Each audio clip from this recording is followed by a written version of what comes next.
Hello guys, Dilip Kundu ফার্নিচারে তোমাদের স্বাগত জানাই। আজকে তোমাদের সাথে শেয়ার করছি একটা 6 ফিট হাইটের হাই টুল রয়েছে।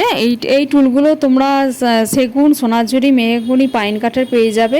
আর এইটা দেখো, তোমরা 6 ফিট হাইটের রয়েছে।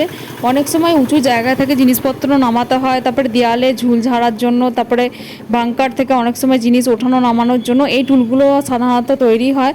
তো কোনো ভারী ব্যক্তি যদি এই টুলগুলো ইউজ করেন, পড়ে যাওয়ার সম্ভাবনা থাকবে না। দোকানে যেগুলো থাকে বাইরে থেকে, সেগুলো তোমরা এমনি স্টিলের ওপর থাকে আর এইটা আমাদের কাঠের তৈরি করা রয়েছে, খুব মজবুত হয় এই টুলগুলো। তোমরা যদি চাও আমাদের কাছে অর্ডার দিয়ে করে নিতে পারো। এই টুলগুলো আমাদের দোকানে প্রায় তৈরি হয়, কাস্টমার অর্ডার দিয়েছেন তাই এটা একটা তৈরি করা হয়েছে। তো এই টুলটা কীরকম লাগছে জানিও, ভালো লাগলে লাইক কমেন্ট শেয়ার করো। আর যদি কারো প্রয়োজন থাকে আমাদের দোকানে অর্ডার দাও, অর্ডার দিলেও আমরা তৈরি করে দিই। আর এটা 6 ফিট হাইটের রয়েছে, ন্যাচারাল গালা পালিশে ফিনিশিং করা রয়েছে। স্ক্রিনের ওপর ফোন নাম্বার দেওয়া আছে, সেই ফোন নাম্বারেও যোগাযোগ করে নিতে পারো।